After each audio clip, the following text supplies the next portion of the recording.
Welcome back to Rules of Villainy. We have a very special episode for you tonight. Not only are we celebrating my birthday happening tomorrow on Monday, but we're honoring International Women's Day with our first ever villainous takeover. We're celebrating the incredible women who make the Lorcana community what it is, from the kitchen table to the competitive stage.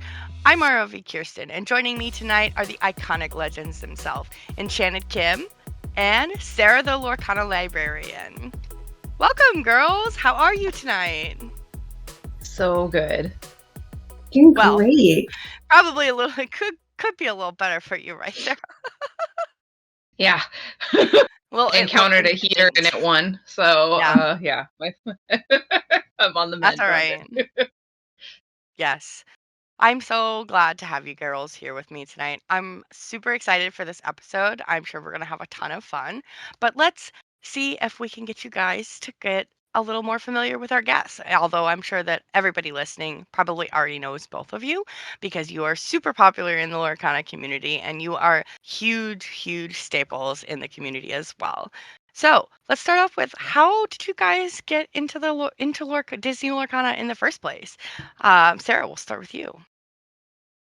So, oh my goodness, my journey starts with a lot of anxiety. I wanted to play Disney Lorcana socially and take all of my lounge flies and dress up and do all this stuff and go play in person. Once after D23 was announced, we saw the cards. I got in like from the first chapter.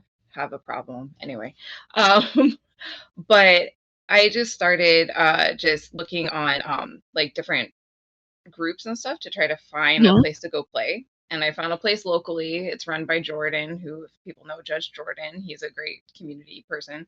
And he just has like a really opening and like welcoming community space for league night. And he does really fun like thematic deck builds and all these things. So he invited me when I was asking around like on Facebook and Facebook groups of like, where's a good place to come play? And he's like, oh, you should head down and come here. And long story short, it took me like 3 months to get down there because I, hashtag anxiety. But once I did finally get in there, I was like, oh, this is great. This is really fun. But also the people there that were playing were also super competitive players. And so literally the first person I ever played had an enchanted Tinkerbell that he was playing. And this is the first chapter, you know what I mean? Oh my gosh. And I was just like, I had never seen an enchanted yet at this point, even though we'd been opening a lot of products. It was like really hard to come by. And I was like, not only did he have one, but he was going to play it. I was like, wow, if I had this, I'd have it like framed. Right. And he was doing like the whole like, really fast shuffle in his hand while you're waiting and like stuff like that. And so I was like, okay, not only is this really fun socially, but there's like a really competitive edge to that as well. Like I can look into this and like, dive deeper. So I was like, well, maybe I want to be more competitive, So long story short, now I'm in the competitive era, No, that's absolutely super relatable.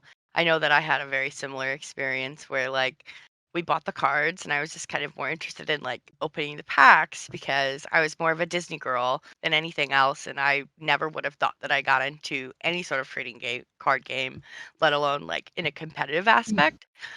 So I definitely relate to that, and the fact that like I kind of had to like convince myself to be like, okay, I guess I'll play. Okay, I guess I'll go outside of my house and play this game with people I've never met before.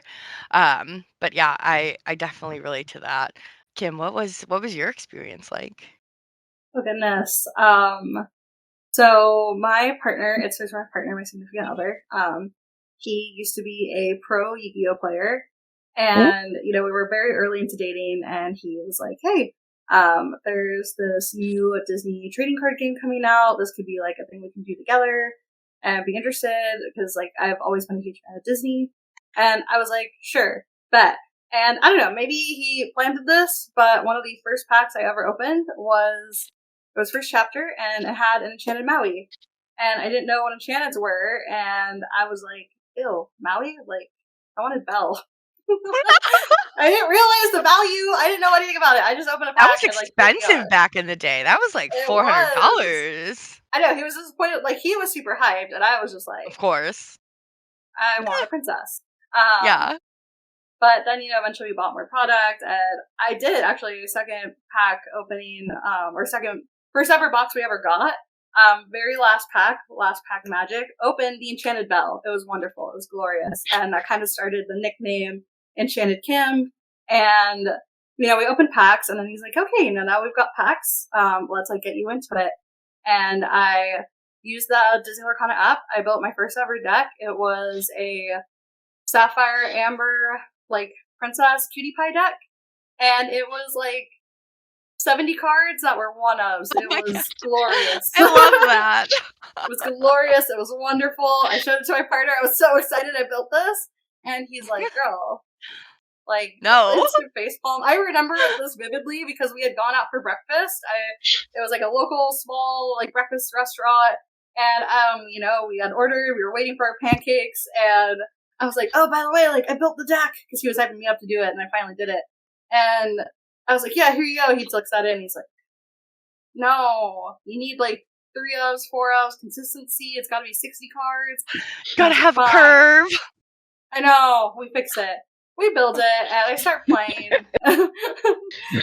We start playing, and we play at home. And again, I think just like the Enchanted he planted, I think he does the thing where he builds up my confidence, which maybe was a good thing to get me out there. But he's like, wow, you're really good. You're beating me. And again, he's a pro TCG player. He's done Pokemon and stuff for 20 years.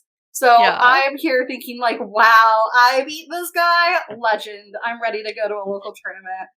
Sign me up. Go to a locals. Get demolished. Oh no! It was a time, but people were pretty kind. Towards the end, at first, it was a whole thing, which we'll probably talk about later. But towards the end, I was just dang, I suck. But then we pivot after some time to recalibrate. I don't know. Mm-hmm. But after some time, and practicing more at home, I got confidence again to go to tournaments, and I was like, wow, this is fun and awesome. And I started to meet new people locally and make friends, and I, eventually found people online like Rebecca Quest, where I was like, wait, I want to be girly pop and do stuff in the Disney Lorcana space, and I wanted to showcase my journey too, because I feel it'd be fun to document my journey playing TCG for the first time ever. And then now we're here doing all this stuff. I know. I feel like I just kind of stumbled into everything the same way. It was an experience where I was like, oh, we're going to play the game. And then I started seeing a lot of people online. I'm like, oh, I'd like to make my own content. And then, Rules of Villainy happened. And I'm like, I'm going to make my own content. Yeah. I mean, I just hit 2 years. So, it's crazy to think, just barely 2 years ago, being I know. Make my Enchanted Kim Instagram and TikTok account and, hit post. And it flopped, but I still kept posting. Go for it. Hey, and that's how you work your way up. It's fine, right? Mm-hmm. I kind of I did the same thing. I'm just okay, well, you guys got the podcast. I'm gonna make my own thing, because I was more in the background and a fill-in for the Rules of Villainy regular episodes. But I was I still want to do my own content and showcase me being a first time female competitor in a trading card game. Just like you said, I just want to showcase my journey and where I'm starting from and where I'm gonna end up. Who knows in the future? So, and speaking of competitive events, what was your girl's first competitive events? I know, Kim, you said you went to locals a couple of times and then kind of took a break and then dove back in. What would you say is your first true I'm in it to win it competitive event? In it to win it and succeeding, or in it to win it and no, just just the first time. Oh no, I totally understand. There's definitely a difference. But your first time ever that's I'm gonna take this seriously and go to a competitive event, whether you won it all and took it all home, or whether you didn't do very well but you still learned a lot of lessons along the way. Yeah, I think it started pretty early on, and I like to think of my competitive era as waves, because Mm-hmm. life gets busy, or also just my self-confidence, I'm gonna be honest, just depletes sometimes. But I remember vividly the first time that I was I actually really want to try to get competitive was leading up to the first ever set champs, and it was actually opening weekend and there was only one store in the area that had a set champs opening weekend. It ended up getting like 80 players. It was crazy. It was intense. Wow. And I remember just like not really know what I was getting myself into. And like just play testing beforehand and being like, oh, this is fine. Because like, again, I was mostly playing at home because I just still hadn't found like the league that I was going to consistently and like, you know, constantly like play test people. I was still really shy back then. And so I remember just playing at home and being like super confident because I was like, wow, I'm doing awesome. And then being like, no, I lost my first round and it ended up losing to the person who won the whole thing. So at least I felt a little bit better. Hey. But I lost all of it, and that was kind of hard to like sit with for a while. But then my boyfriend, you know, pushed me to keep trying and keep practicing. I did go to a few more set champs. Failed in all of them, but I think it like kind of sparked a little bit of a like, oh, like maybe if I practice more, I could do well. But it did also like hurt my ego a lot. I did not feel great. I think especially because at the time there weren't that many females and like marginalized genders playing. And so I just felt like such a fish out of water in that scene. I just didn't feel as supported. I didn't really have, like I said, I didn't have a lot of friends at that time because I was still really new. So I just didn't really have people to talk to. And it did cause like a bit of a break, I want to say, for a good year. I like just didn't really play super competitive because in my head I was like, I'm too scared to fail. And so I was like, I'm here for fun and I'm just going to be a social player. And then I forgot what sparked it. I think there was just like a lot going on last summer where I was like, you know what? I'm going to try this again. And I want to, because I knew deep down, even though I was like, oh, I'm not competitive, I felt like I just kind of gave myself the excuse that I was too scared. And I was like, you know what? Like, I need to evolve as a person and not do that and push myself to actually like do the things that are scary. And so I committed, I don't know if you remember, it was like last summer on Twitter. I was just like, I'm in my competitive era. And I started locking in and practicing. At this point, I have a lot more friends in the community and people to play test with and people to, you know, play either online or at locals. And I was like, I'm going to go. And then I went to my first like win-a-box tournament, and I didn't get first, but I got top 4, and I got a lot of packs. And then it just evolved from there, and then Geek Fest, and so on from there. I was gonna say, I see that mat behind you, and I'm pretty sure that was the first mat ever won of the second generation I have Gen video Con mat. evidence that I was the first person hand to one. I loved seeing that. That was so exciting to see that journey for you from being just like randomly, I'm gonna be competitive to like you put your mind to it and you made it happen. And I love that. Yeah. What was your first competitive event, Sarah? I mean, I know that you judge a lot too. Like that's kind of like what you're most known for, but like which would you prefer to kind of go into, the judging aspect or like playing competitively? Because I think both are very important. They're yes. I have a problem with adrenaline. I love to compete, and so I definitely have that competitive edge. And getting into competitive Lorcana was like the main goal. The background story for the judging is basically for us to get all of this wealth of riches here. My partner actually traded in a fair amount of Magic Judge promos to various LGSs to kind of get store credit at a bunch of places to be able to get product, especially in the beginning when it was really hard to come by.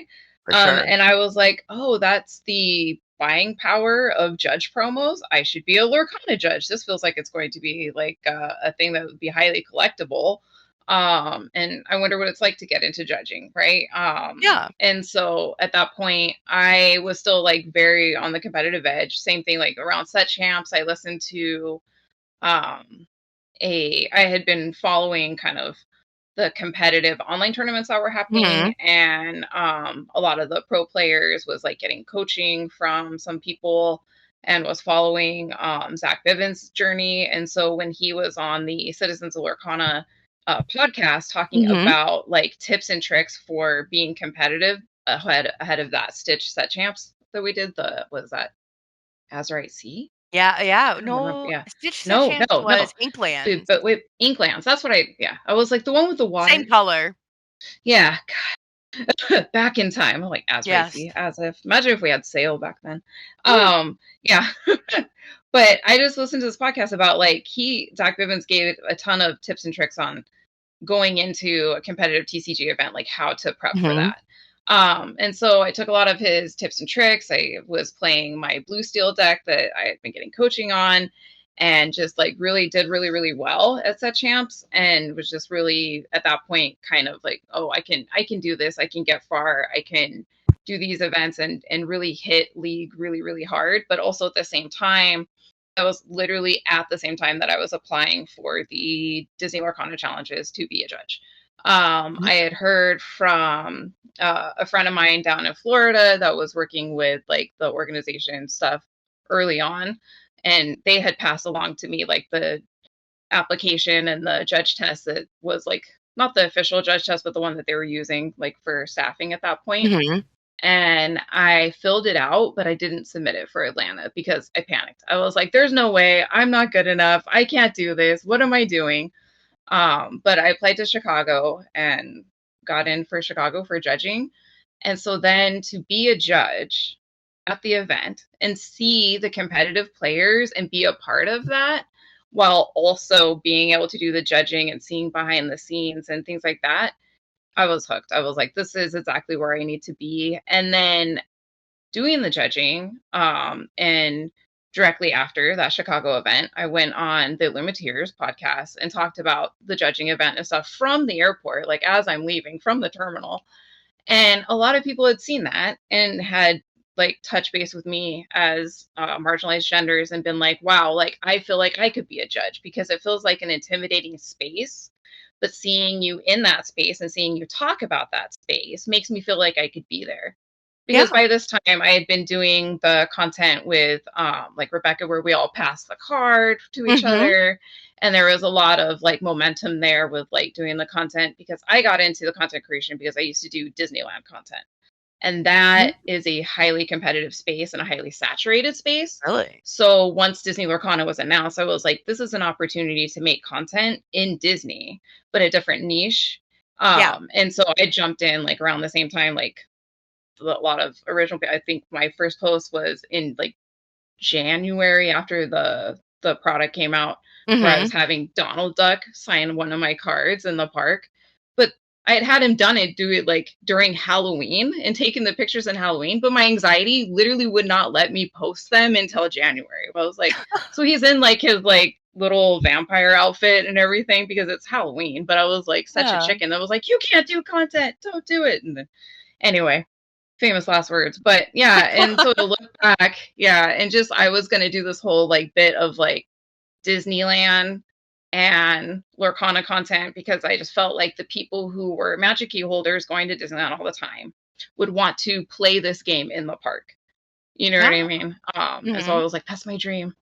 Cards in the park, Disneyland and Lorcana. So yeah, I love it. From there, now we have quests in the park. Yeah, so. I was gonna say you guys have quests in the park, which is definitely coming up again this year as well.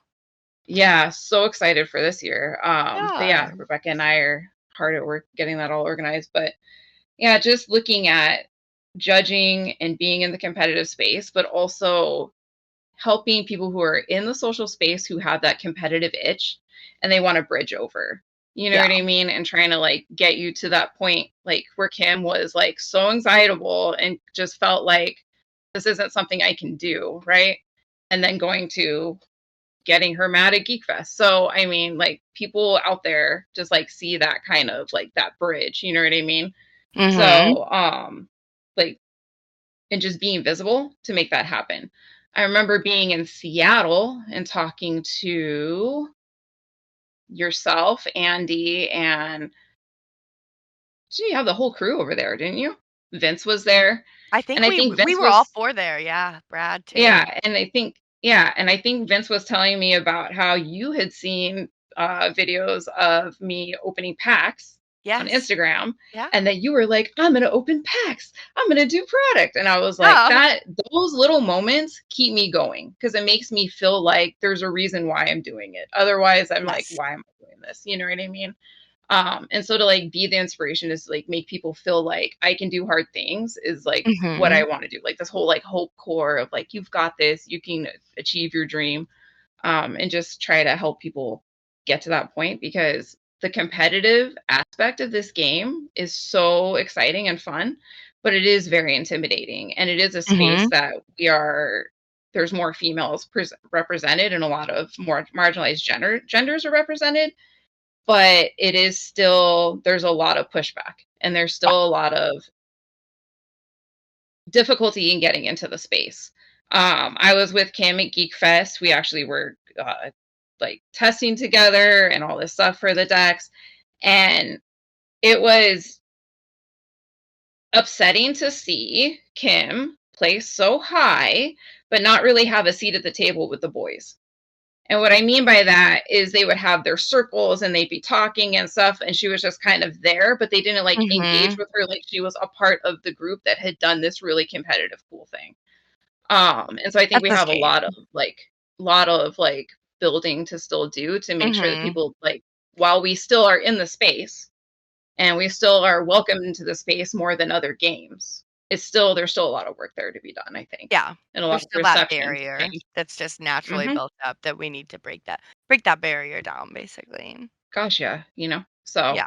just like being visible in the space is a lot for a lot of people, to make them feel like they can be a part of this space too, that they're welcome in this Mhm. space. So like just showcasing these journeys on social media, um, kind of just gives everyone this idea of like, I can do it too, right? Mhm. Yes, absolutely. I know that, like, when Aiden at Milwaukee won his Golden Mickey, like, the amount of people that came to, like, us because 'cause we're in the local area with Aiden, or came to, like, his parents, and we're like, "Our kids saw your kid win, and now they're like, 'Oh, I can do that too.'" So, like, Yeah. just having that person to, like, look up to and be like, "Oh, well, they did it. I can do it too." So, like, we just have to, like, break that barrier because, like, a lot of people were very, very nice to Aiden and definitely treated him with respect and everything when he won and when he lost in his top 8. Um, but I would love to see a woman be in that position and get their golden Mickey and kind of be accepted into that circle and, like, have those big name people come over and be like, "Can I have a picture with you?" You know, I Yeah. wanna see that happen for us too, for all of the people in the marginalized group and all of the ladies, um, and I know that one day, one of us is gonna get there. Doesn't really matter who, 'cause we're gonna celebrate them either way. Yeah, just Yeah. someone has to break that Yeah. barrier down and be like, "Look, we're just as good, we belong here too." Yeah. And because it's unfortunate, I know when Aiden won, Monica also placed, and I Yes! heard a lot of comments from people, which was basically like, "Oh, you can tell this meta is garbage because a woman and a kid got in." And I was like, "Wow, not the vibe." You Nope, know what not I the mean? vibe. It's So not. yeah, a lot of perception needs to change. Yeah, Yeah. absolutely. I talked to someone who they used to be on a esports team, and now they're doing TCG stuff, and their complaint is that women are quote unquote a distraction in either realm. And I'm like, this is, and that they can't play to their fullest because we're a distraction. And I'm like, this is all very unfortunate. You know what I mean? It's all a big old So, I mean, stereotype, yeah, like yeah, and these are things that are being said like right now. You know what I mean? yeah, So from people in the Lorcana community. So I think, yeah, we have a lot of work to do.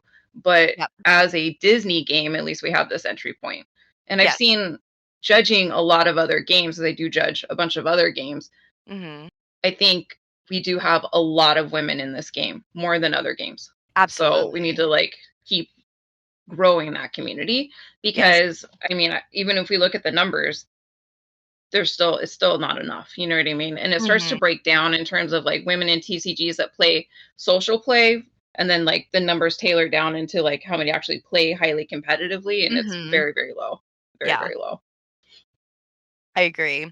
I'm glad we've got some numbers there, but we definitely have to work to get it up. But I know that we've got quite a few ladies in Lorcana that are doing great things in the competitive scene. So this is a good segue into the Queen's headlines, my own made-up segment, basically, I love it. about love ladies in the it. news. So good. So I know that a lot of you probably already heard this news last week, and if you didn't, you should have. But Fia, Miss Lorcana herself, won CCQ Leicester. I don't know if Lancaster? I said that right. Leicester, yes. She won the CCQ with her Amethyst Steel deck, and I don't know about you guys if you have the time to tune in, but that was amazing seeing her win. And honestly, seeing Jennifer cast that event for her too, like that specific round was just like so hype, and it like had me all in my emotions, and I loved every single part of it. And I just want to say congratulations to Fia. I think that I think I saw something on your channel, Kim, about with Fia. So yeah, super excited. Actually, you saw correctly on Instagram stories. I do have an episode coming out soon. Time travel. By the time we're recording it, it's not posted, but by the time your episode gets posted, my episode should be up. So hopefully people check it out. Yep, links will be super below excited. too. So. Yeah, but very excited because I talked to Fia like a day or two after she won. We were like, we gotta do this fast. I gotta get the like raw emotion, and it feels very special because I've been friends with Fia for over a year now. So we have this connection. So jumping into this interview felt like just two friends hyping each other up. I even mentioned in the interview too that I wasn't shocked that she won because she's been working so hard. That I was like, it was time she got her flowers, that she got rewarded for all her efforts. And it just feels like a very special interview because it's not just you just won. How do you feel? How do you prep for it? I feel like it just really showcases a lot more of like who Fia is and, what she's done and like how she feels from this accomplishment. We do touch on a good amount of, what does it mean to be one of the first ever CCQ winners that is, identifies as a woman, and that new title, and how important that is for the Disney Lorcana space. Yeah, I am super excited to watch that episode. I'm sure by the time this comes out, like you said, I would have already watched it. But yeah, we'll definitely have a link to that below, or at least your channel, to make sure that everybody's got access to that. So you should definitely go watch that. We've also had the Lorcana Women's Plus Championship over in the EU by Black Dragon Games with Card Heroine, and Lorcanusi won, Lucy, with Sapphire Steel. So that was super exciting to see her win. I know that Sapphire Steel is a very fun deck. I love to see that deck win. But that is just so exciting. I wish we had more events that were just kind of like all women's events. I know that that's kind of a thing for CCS. They do that a lot where they have a women's tournament as well. So yeah, I hope that we see more of those in the future. Alongside Lorcanusi, we also had Michelle Para at Triad Games take second place with her Amethyst Steel. She was on the Illumineers episode, I believe, last week. So it was super fun getting to hear them talk with her and talk about her experience of that tournament and just kind of go over her deck. It's always very fun to see other women succeed in the competitive events. And I know that by the time that this episode comes out, this will probably be a little bit of late news, but Ghent is this weekend, and we've got some fabulous casters up on the board. We've got Rebecca Quest, Kimberly Ann, which is one of my personal favorites because I absolutely love her energy, and then somebody that I didn't see cast until the recent CCQ for Leicester, Jennifer Bingham. She was so much fun. She was such a delight, and I love to see her cast. So I'm super excited for her. I think that that's her first DLC that she's casting. Yes. Oh, Yeah, yeah. that's what I thought. So I love that. I love that for her, and I love all of these women's journeys and seeing them succeed and be in the Disney Lorcana space. I'm very All excited that right. Amber Steel and Sapphire Steel were the decks too. I mean, I know. just got It's to say. super excited. Sapphire Steel is such a fun deck to me because I feel like it can go so many different ways these days that you have so much like skill expression that you can do with that deck. You could go like the detectives like side of things. You could do allies. You could do like a ward with like Alice, the Kiwis version. There's just so many options. Like it's just unlimited. So I They're hope to very close see to my big dream, which is the highly competitive but thematic deck, which we have almost with Darkwing.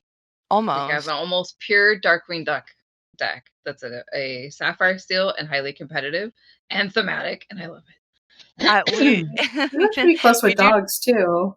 I was gonna say Yeah, we are pretty yeah. close with dogs too, but the Darkwing Duck specifically, that deck is kind of a menace. I was playing against that deck. Actually, this week's episode of Deck Test Tuesday, we just did that live event yesterday, and Andy built that deck, and I was so terrified of that deck. I was playing dogs, like I was literally playing Sailor's List from the CCQ event over Oh, the nice. weekend. And I was like, "I don't know what this does," and I am shaking in my boots. Like, it was such a cool deck too, and when it does its thing, it really does its thing, and I'm like, this is not a good time. I'm not having fun." It's super fun for the person piloting it. It is, I know. It's super exciting. But yeah, let's jump right into Ladies and Lorcana. So, when did you guys feel like you truly belonged in the competitive TCG space? Mm, for me, it was when I was welcomed to be the manager of a highly competitive team. That made me feel like I had a seat at the table. I love that Um, too. I'm super excited for you. I don't know. If I'm gonna be honest, I still don't feel like I truly belong, even though I have like a good chunk of like pretty big wins under my belt. I still, which I'm sure we'll talk more on later, but to be like very genuine, I still feel like I'm always fighting for a seat at the table and fighting to like still, feel represented. And so I don't know, maybe someday it involves like joining a competitive team that like I feel like this is my team, or I don't know, but it's still a work in progress. But I know for sure like having those wins does build up that confidence that like, hey, maybe like I do have a little bit of a space here. There's just a lot of imposter syndrome to work through. That's true. And that actually leads really well into like the next topic question that I wanted to talk about was you guys feeling underestimated at the table. I feel like that's a very common theme for women in any TCG space, whether it's Lorcana or otherwise. I feel like it's very easy to sit down across from your opponent and they just not take you seriously. So I'm assuming that you ladies have also experienced that in the fact that Gosh, like all the time. being underestimated is like something that we come across all the time, and what that is like for you guys. And interesting interaction I had at DLC Richmond was I was standing with one of the players on my team, and they were talking to another individual, and that individual was male. And at a certain point, like during the conversation, he glanced at me and back at the player and says to the player, "Is this your wife?" And the player says, "No, that's the general manager of the team." And then that guy turned to me and goes, "Oh, hi, I'm this person," and puts out their hand to shake my hand and then wants to meet me and all these other things. But like when you said underestimated, 100%. Mhm. Judging, same thing. We have a phenomenal judge staff that has been working the different DLC events and Disney Lorcana events. And that was my initiation into judge culture. But since the sunset of that first season of DLCs, I have taken on working for other tournament organizers for multiple different games and have started to work with other groups of judges. And I'm realizing how male heavy it is and how closed of a circle it is and how closed off and very difficult it is to get in with them and like Mhm. be taken seriously, and still they're just like, is this your first event you're judging? Is Lorcana your first and only TCG? These are all like assumptions that they have out the gate. And I was like, wow, I didn't expect that, because my first season of judging was everyone was coming into the Lorcana space brand new, so we kind of like felt on even keel, and there was Mhm. a lot of growth and helping each other happening. So I was like, oh wow, coming into a space where it was like the old guard. It's very, very clear that it's hard to be taken, like when you look at like all the lead judges, they're all male. You know what I mean? Yeah. You very rarely come across a lead judge that's a female in that field, and they definitely always underestimate me. Yeah. And then they come to find out that I was a lead, but they're like, oh, but just for Lorcana. And I just feel like you're just constantly like underestimated because it's like a girly game that has princesses, right? Right. I don't know. How about you, Kim? I know for you, you're on the competitive side. You're across the table from a lot, right? Yeah, all the because you're time. sitting there so cute, and you have all of your cute cards, like all like prismatic defendered out, and it's just like, right. I mean, even just like, I mean, what you see is what you get. Like right now, you know, we have this like sparkly dress, because I always wear dresses and skirts, you know, pretty makeup, glittery freckles, and you know, a really good example is like, is I bring like, this is like one of like my like go-to play mats. Like I play with this all the time, and the amount of times still, even at like local level, which you would think like locally I would have proven myself by now, but it still happens all the time, unfortunately, at least once every, you know, set champ season, where they're like, oh, like, how much was it to buy that? And I'm like, the audacity! I earned this. I have video evidence. I'm the first person who got one in our game. I have receipts. I have receipts. But the amount of times that happens, or you know, but did your boyfriend make that list? Yeah, or you know, did your partner like buy these cards for you, or did he win these cards and you're borrowing them when I play with like my set champs promos or DLC promos? And it's just really disappointing. Or even like this happens at other tournaments too. Like I'm literally at the top tables, and the fact that people are still just like, oh, you got lucky and you just happen to like avoid all your worst matchups. And I'm like, homie, half of my games were my worst matchups, and I'm here. Right. It's just disappointing. Like I could literally be at the top 4, or even at like the like literal table number 1, and I still am just constantly on the draw. On the draw. Always on the draw. I'm telling you, rolling twos, rolling like, snake eyes all day. It's so bad. Yeah. So it yes. is. Do I feel underestimated? All the time. That's the short answer. Yes, no, I totally agree. And honestly, like for me, sometimes I like to kind of try to take that aspect to my advantage, like especially in the bigger tournaments, because we're really lucky in my area, at least, where like most of the locals that go to any of the like competitive events very much respect like the women who try to play competitively. So we don't really run into that problem of like, you know, your grumpy Magic player who's like, I don't want to play a woman. Everybody in my area is like, oh, they want to see the women succeed too, even though they're male. Especially like once we got past like Stitch Championship days and all of that, because like that was when like a lot of the scalpers were like in it to win it, just to sell the cards and stuff like that. But yeah, like once we got past that, like we really got lucky with our area and like people being very welcoming. So when I go to bigger events, I kind of like to take it to my advantage to be like, I'm gonna like play with these color sleeves because they're gonna assume that I'm matching my stuff to the color I'm playing and all that stuff. So I just kind of like to kind of play that mind game of like, you think I just like Disney, and I do like Disney, but I also want to whoop your butt. So yeah. Go ahead and underestimate me. Yeah. Like feel free. Yeah. All right, so jumping into the next portion, because that's a great segue, is Disney and diversity.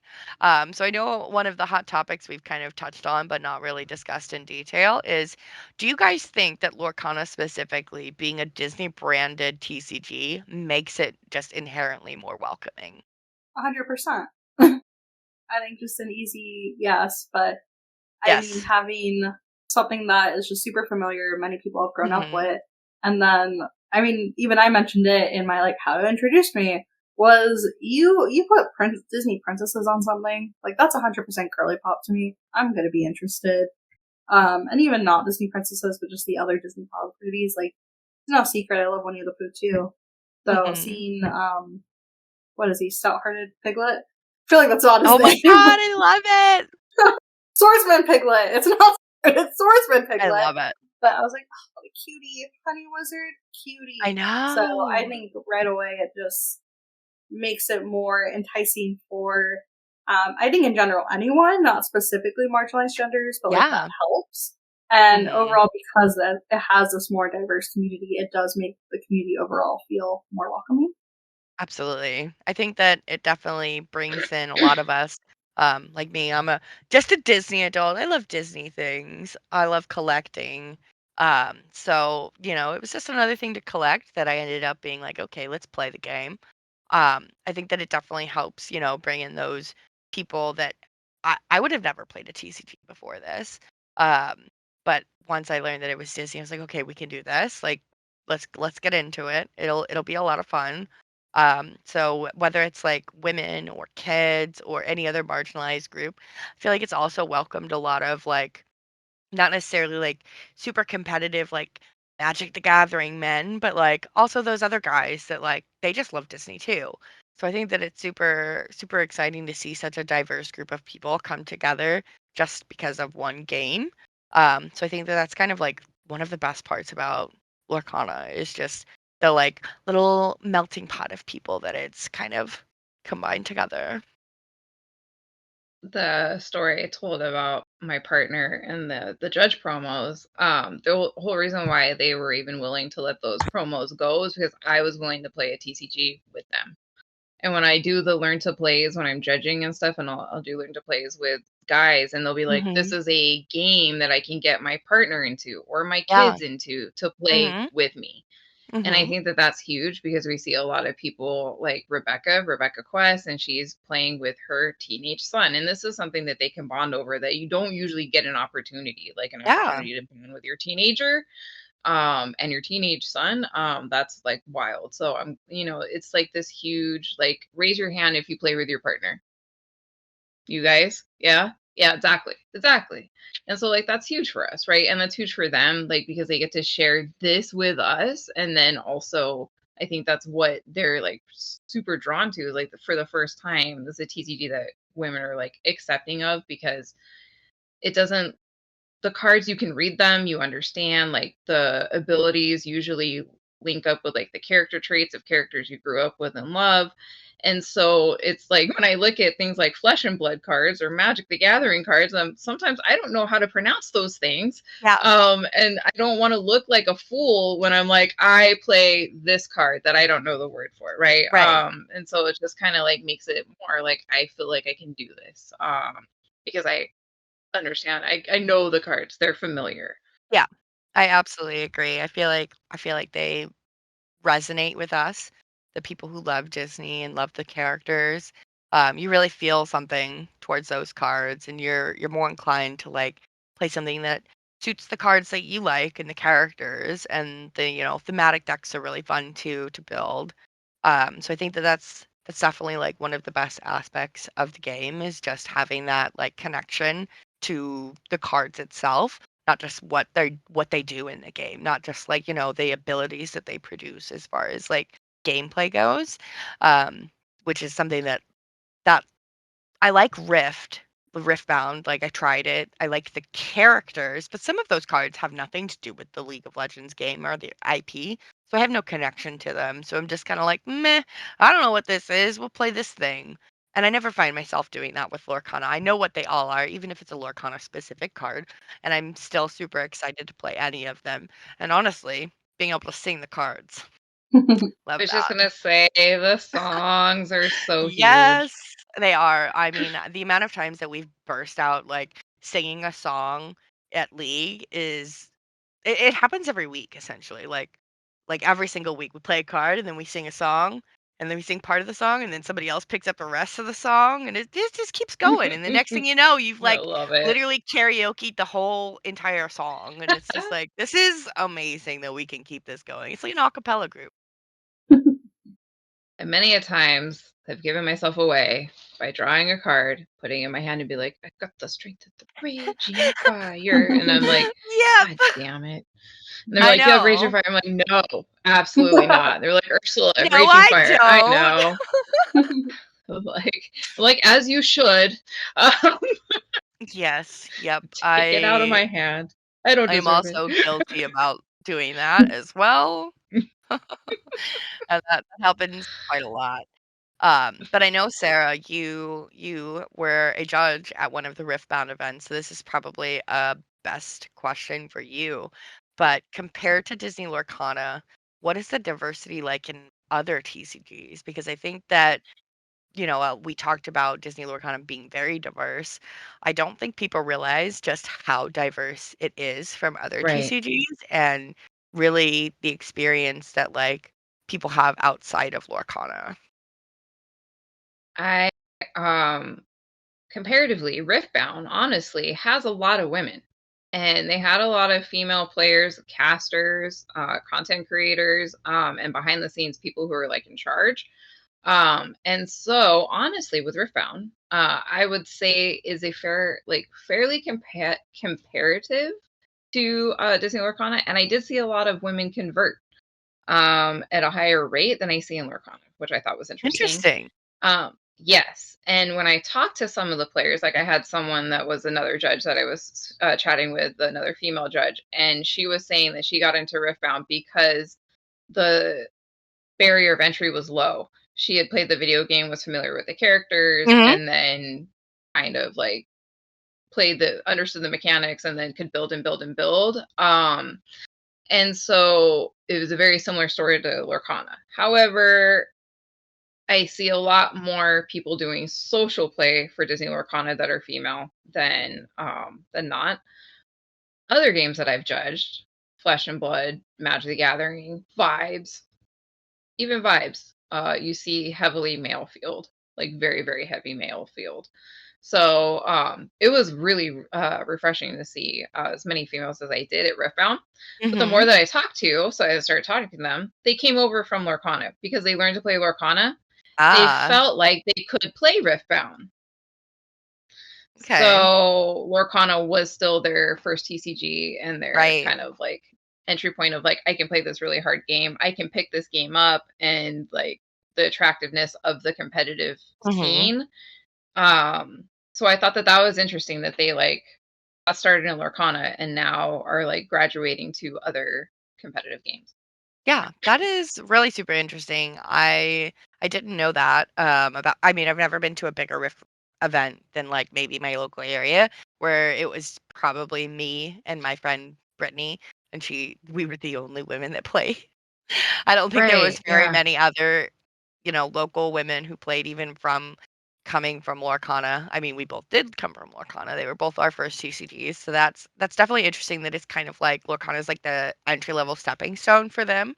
But what I want to know is, do you guys think that Lorcana is uniquely positioned to grow women in the competitive play area?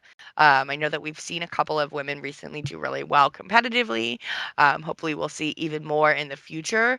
But since they're kind of like the entry level of TCGs for some of these women in marginalized groups, how do you think that compares to like being positioned to grow them further? You think they're in a good position to like keep going and pushing that up? Hmm. I think as long Me, as there's support, it can just yeah. continuously grow, especially as we've mentioned before. And I even talked to Sophia about this, where having more women, especially recently, top at tournaments is inspiring. And I feel like it's just going to create this fun, continuous, like snowball, winter spell coated of just you see people win, and it's going to be inspiring. And I'm hoping, especially I'm hoping we see a lot more representation with DLC Ghent and other upcoming tournaments, especially after these recent CCQ wins. And maybe going into set champs, we see a lot more women like come home with those Tinkerbell set champs playing mats. That's kind of how I feel about that. Yeah.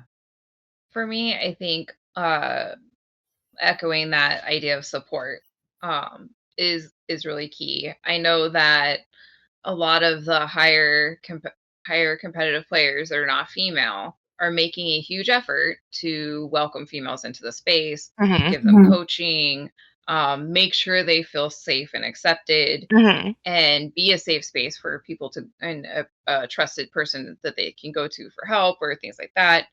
And I think that the more the people who are in, placing in top in these events make room for other people at the table, and the more that they accept them, and offer that support, I think the more we're going to see females grow in the space, because they're going to feel like they're not going to hit a wall, right?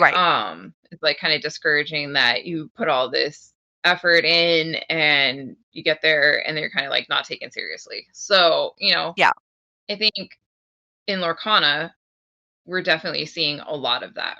There's a lot of the people at the top making room for us to grow with them, and identifying where some of the barriers are, and kind of trying to break those barriers down and be a part of the solution. And that's something I'm not seeing in other games per se. Yeah, that's definitely something that I think that Lorcana really strived in, is everybody is super welcoming, and they're super encouraging as well. And while we do have a couple of, bad apples here and there, for the most part, everybody just wants everybody else to succeed, whether they're a woman or marginalized group or, just friends. I feel like everybody I come across is, at the end of the day, I would consider them my friend. Everybody that I've ever, like, pretty much interacted with or played with has been really great. Um, so I think that we're kind of in that unique position where a lot of the people who play Disney Lorcana are just really good human beings.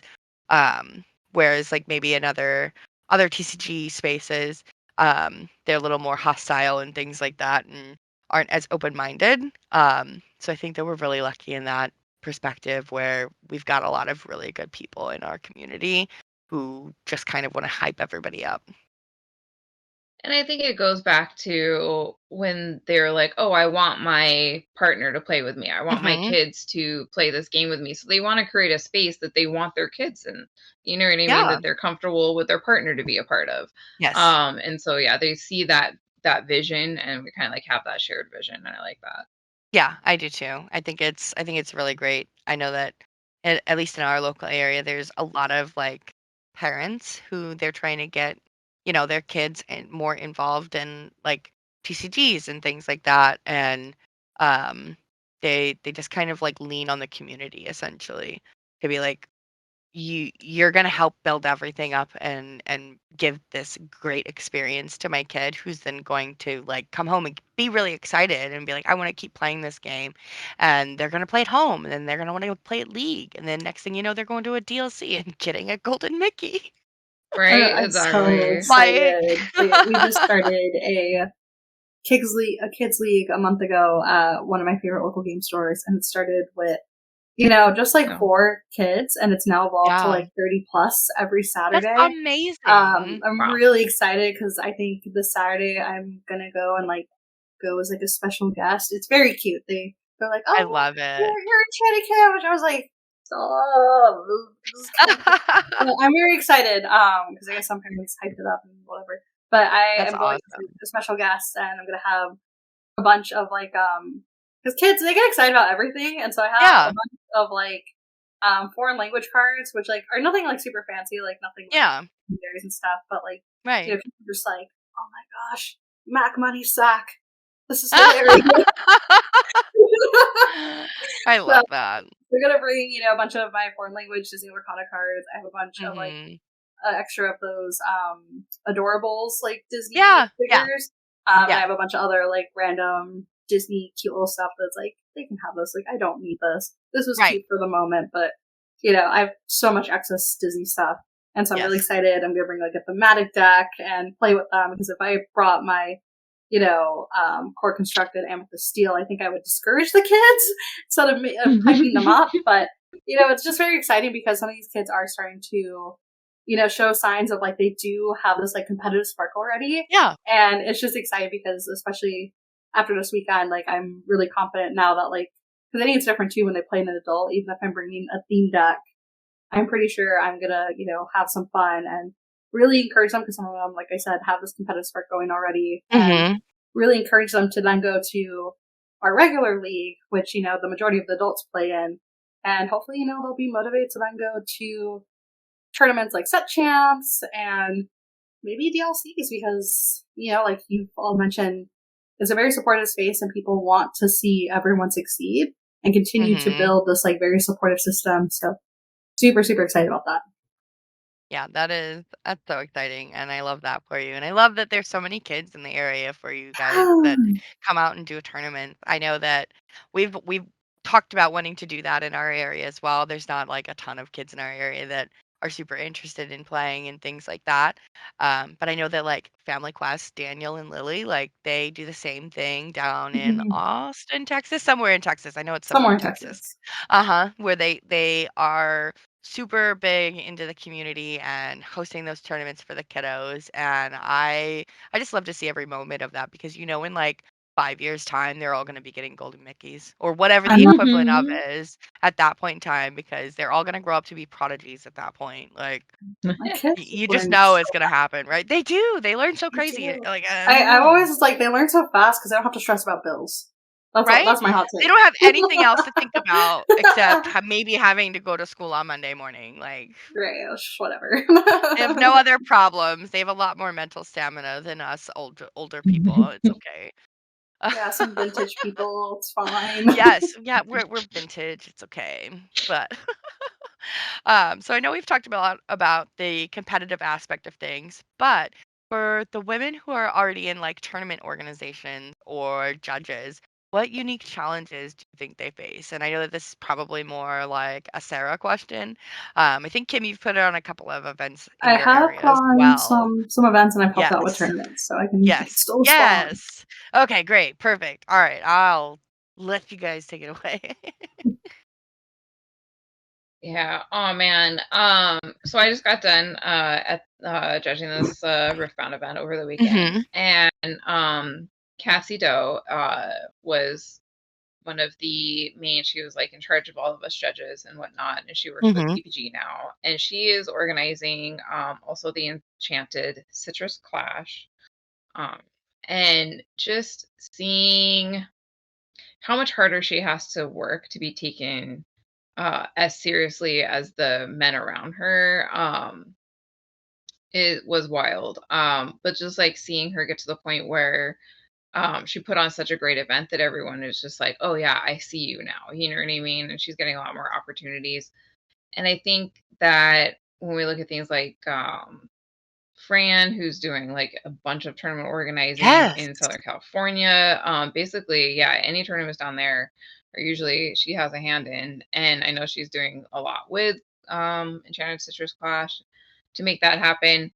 And for her, again, it is this like underestimation persistently. You know what I mean? And so I think seeing them struggle just makes me just kind of like powers my motivation to kind of equalize the space and make sure that these people have like these really great ideas, and to be honest, like a lot of things kind of detail-oriented things that happen are usually because of females in the space, making these really detail-oriented decisions that in the end make everything really smooth for like a player experience. That I think traditionally when you think about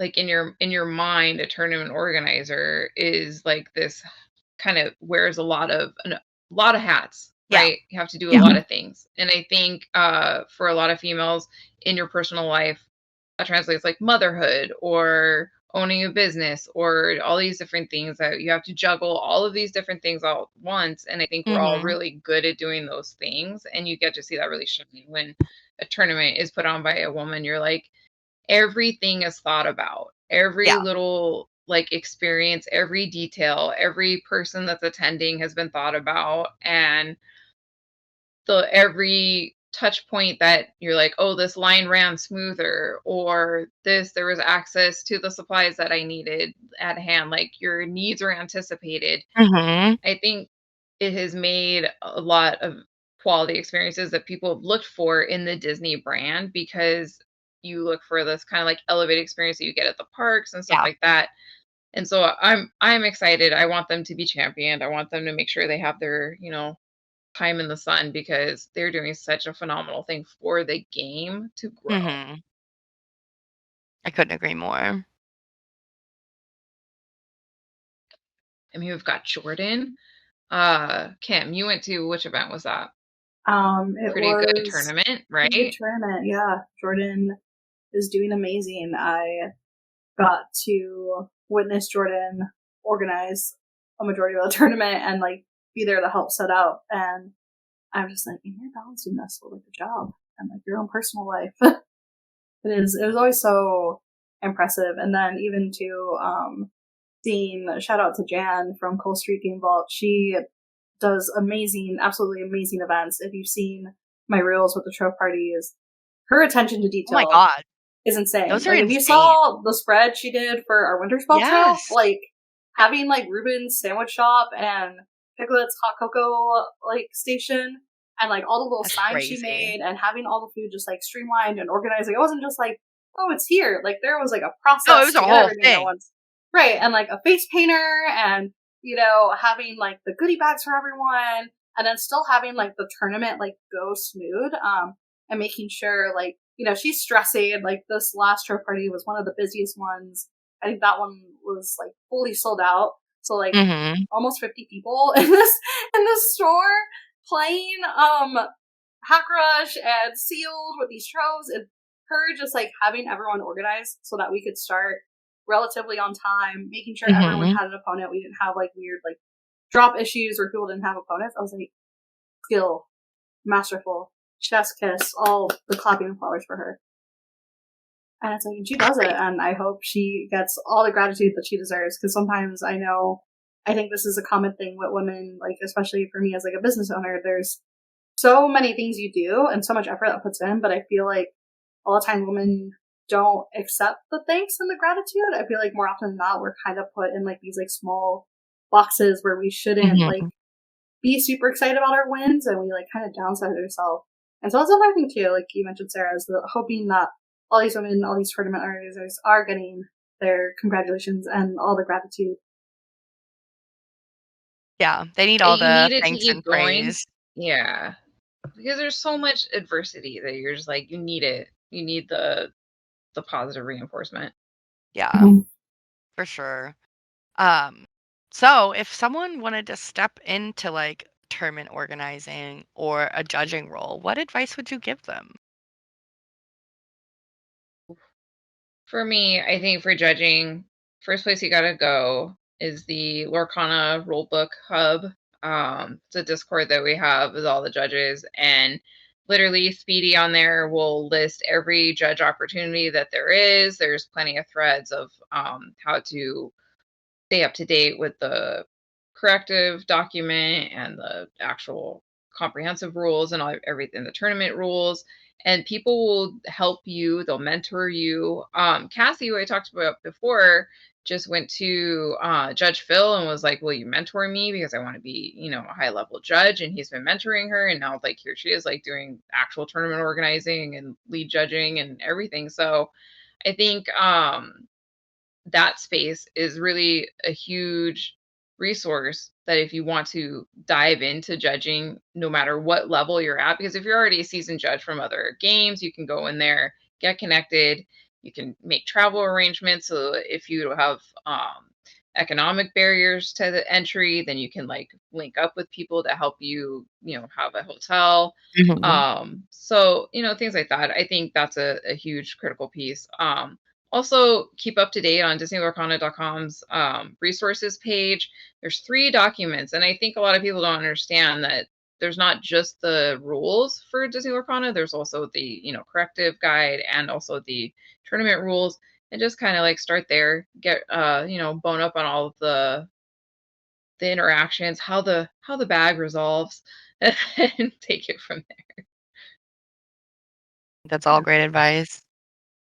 And then I'll take over with the event side, because I've helped run my events, I've helped people who throw events, and then being part of like the broadcasting team for a few events, I've kind of seen what goes behind the scenes.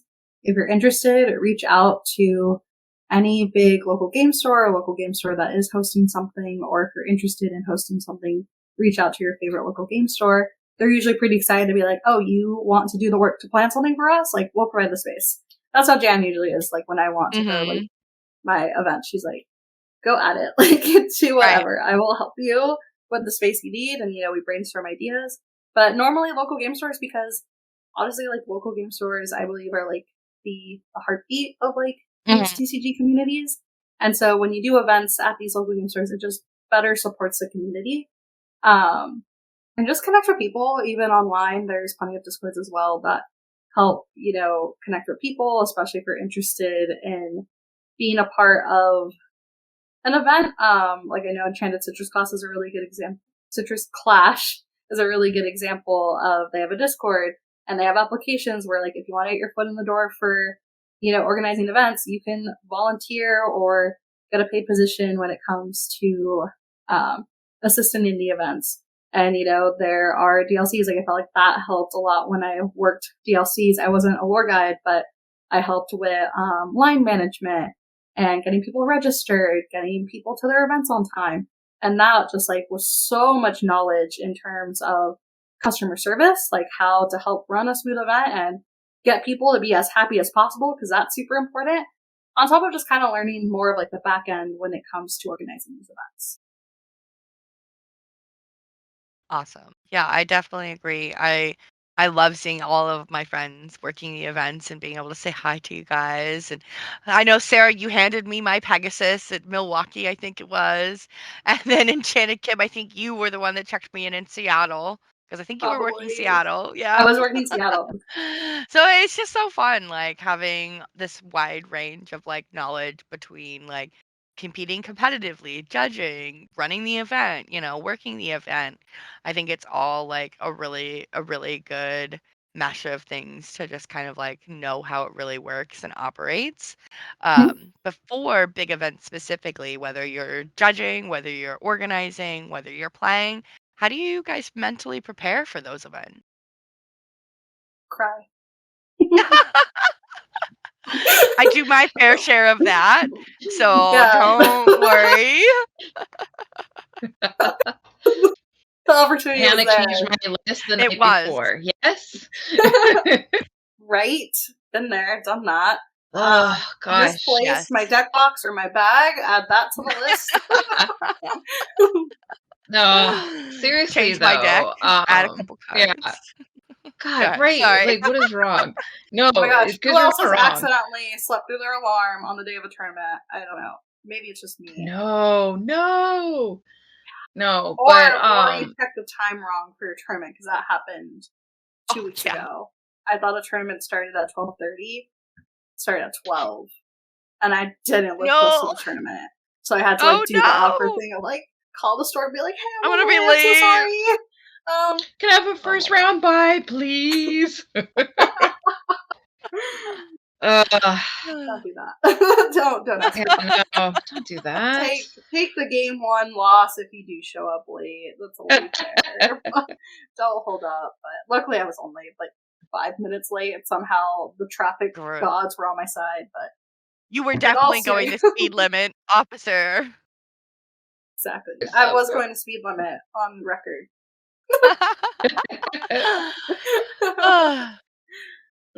But yeah, that going back to that that podcast that I listened to with Zach Bivens on it before my first set champs. He had such great tips, and they're still the ones that I still use, which was you listen to music beforehand to like hype yourself up. Yeah, just kind of like make sure you pre-hydrate, like it's starting the day before, even like start like a regimen of like getting good hydration and getting fed, like treat your body like you're going to go run a marathon. And basically, take your snacks with you. This is what I do to prep. I was like, how can I take care of any external thing that might be a distraction or take my focus away from what I'm doing, and make sure all those things are taken care of, and then get hyped up. Absolutely. That's basically my mentality too. But I usually give better advice than I take myself. Like I always say, "Oh yeah, take snacks, bring water," but then I'm that person that's like, "Oh, I'll find something there to eat. I'll just grab a water on my way," and then I don't. Okay. Famous last words, right? I Yeah. know, I know. But yeah, I definitely agree on the hype music. That's something that I've genuinely gotten into a routine of. And oddly enough, like I don't know your guys' hype song, but I've got like one specific one, and it's very ironic. It's "I'll Make a Man Out of You" because I don't know I why, love but it. Let's that's just go. what I'm like. That's my hype song, and we're going to listen to that every time we go to a tournament. It's I just something about love the it. let's get down to business. I mean, we're just getting down to business. So we Yes. gotta defeat the Hans. Yes, we do. Oh man. What's your hype I'm a song, huge Kim? industrial fan. So, Oh no, Kim, yeah. go. Go. Oh, well, I was gonna go back to like I have because it leads into my hype song, but I Yeah. feel like this feels very expected of me with my appearance. Where something that I do to get ready for a tournament is I gotta look good. I gotta look fabulous. Okay, I gotta plan my outfit the night before because like if you look good, you feel good, and like that. Yeah. Because the amount of times like if I lose a tournament, I'm probably gonna blame it that I had a bad outfit or that I wasn't comfortable. That hair day. Bad hair day, yeah. If my hair's not hairing, it's not a good day. We're I not might as well having just go it. home, concede. But that also leads into like the get ready routine for me is Mhm. essential.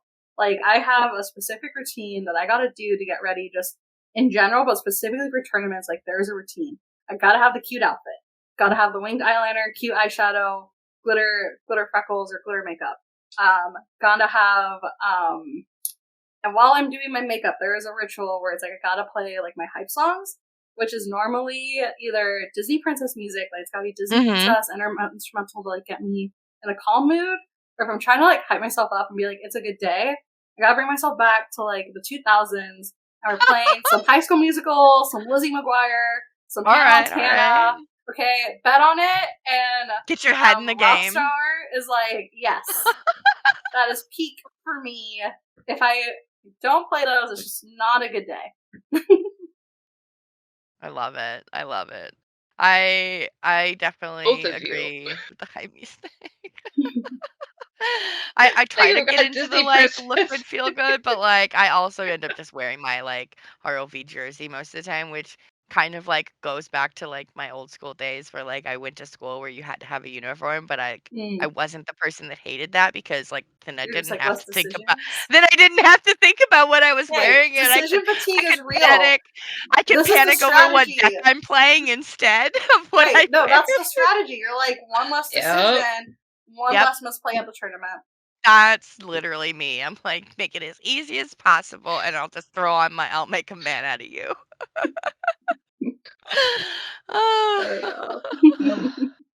What Meanwhile, was I'm yours, over here Sarah? rocking out to and like I'm over here rocking out to Nine Inch Nails Industrial POS, which is a rapper from the Midwest. So I love it. yeah, no, not Disney music or Disney princess stuff, but Hey. or Hannah Montana. But I honor your decisions.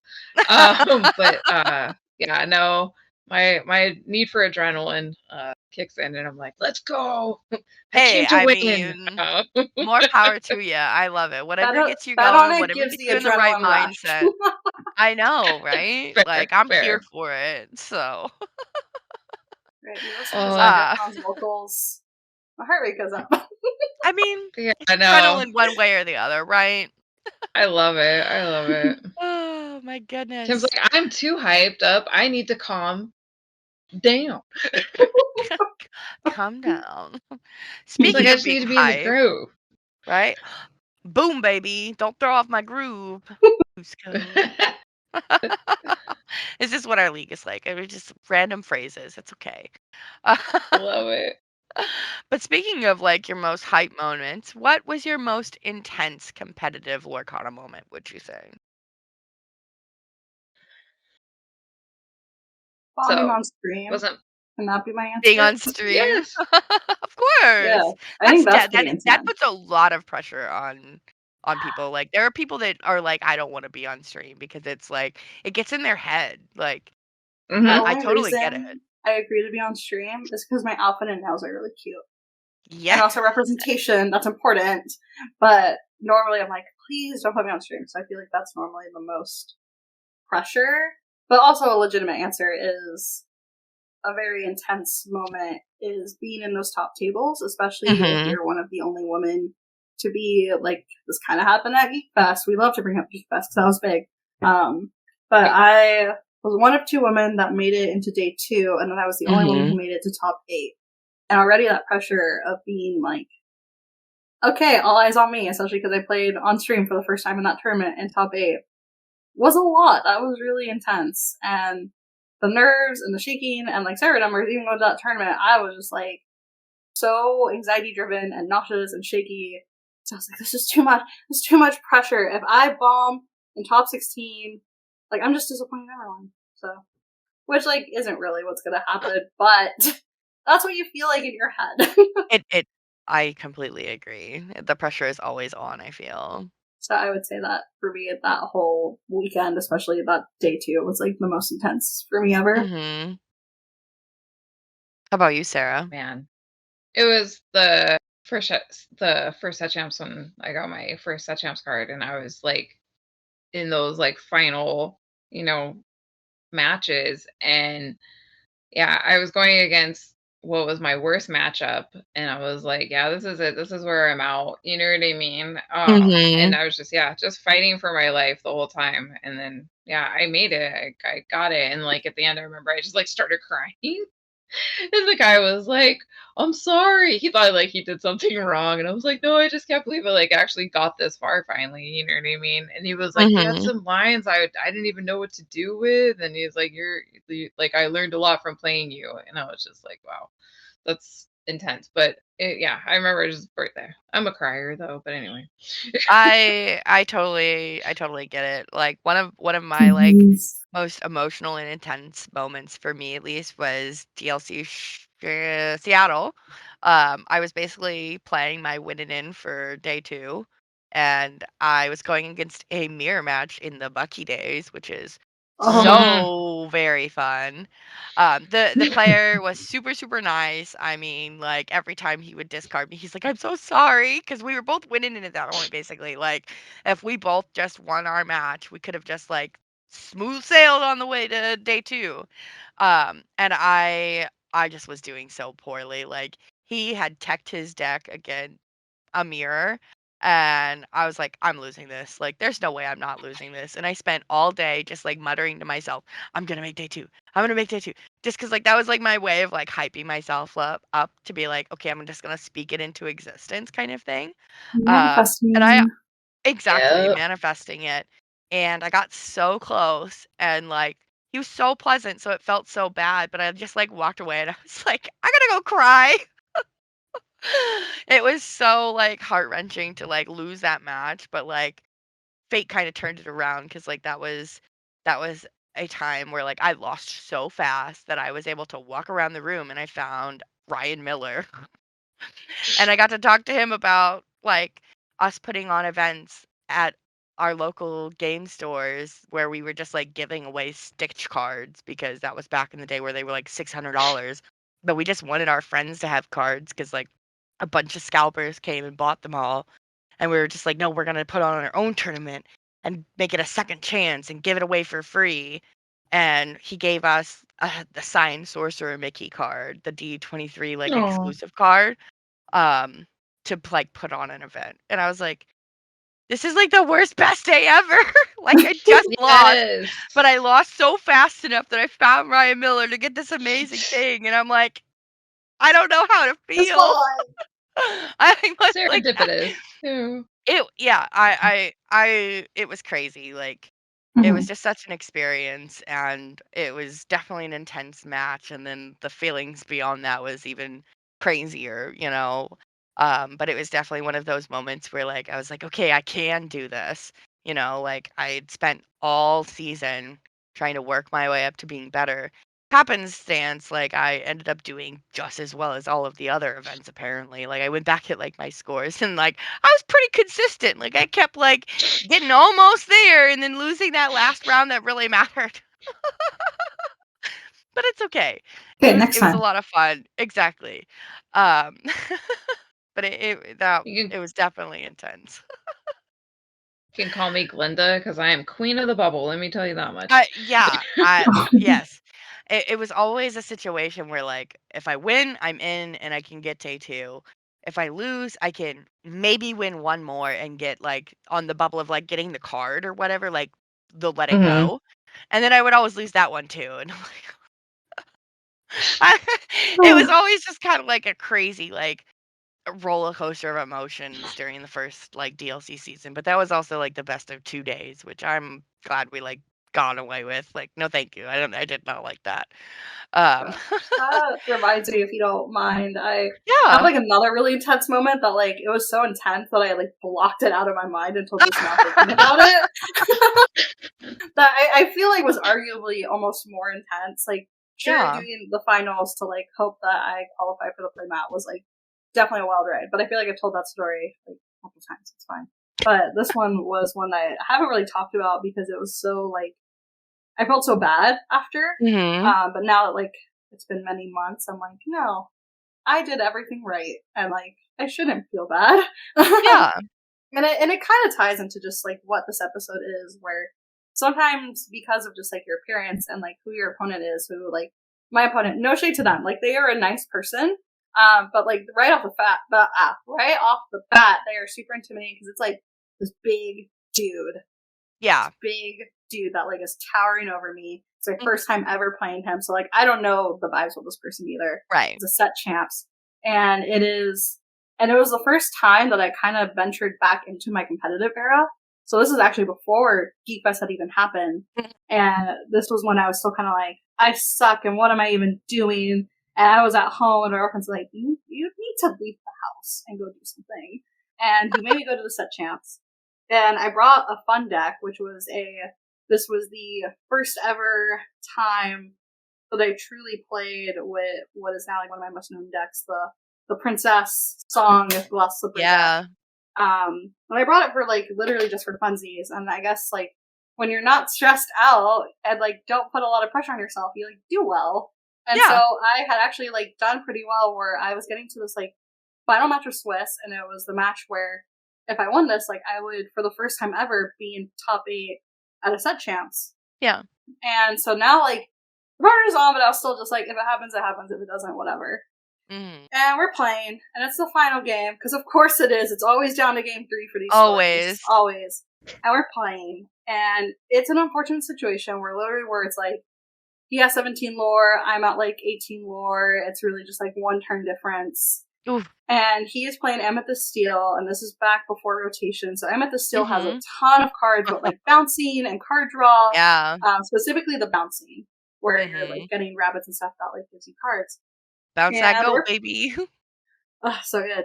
And he's playing, and he does like so many shenanigans. Like he's playing the deck correctly, but it's like Yeah. 5 cards are revealed at this point because he has bounced a rabbit and played docs and have done all the Right. things. And he passes to me, and he gets himself to 19. He passes to me because he didn't realize that I had game on board. So I just, do like, he passes and I quest. And he's like, what? How'd you do that? And it turns out that he wrote the score wrong on his lore pad and thought that I was 1 lore down. Oh no. And I proved that, like, I had it because we were also, Yeah. of course, because this is what always happens in these situations, I was one of the last people to, like, Everybody's finish the around matches. you. So everyone's watching. So everyone is there to witness that, like, it wasn't me. Like, Yeah. like, I could easily, especially because I had less cards You and could stuff on, like, backtrack. this card, Right. it was pretty easy to backtrack. Like, no, like, this is where we were, and, like, this is where, like, you probably, like, he wrote the wrong score, and Yeah. it was intense. And, like, I felt so horrible because, like, he felt bad, and of course, like, I'm imagining, too, that he must have felt a certain way. Not that he was, like, super mean or anything after, but, like, his disappointment, especially because I was playing, like, an off-meta deck that was, like, a fun, thematic princess deck. I had my cute princess outfit on and, like, all the girly pop things. So, like, I'm sure he felt a certain way because I probably, which again is just so unfortunate, the perception, because I'm sure because of appearance, people thought that I like almost don't deserve it because he's like, she's not here to play. Right. Which is like so unfair because like Oh, in you're not reality, even like I'm competitive. right. Which like, you know, in terms like I did go in for funsies, but like as we got closer, like I did start taking it seriously. But even still, like it just isn't great that you can think that way about your opponent.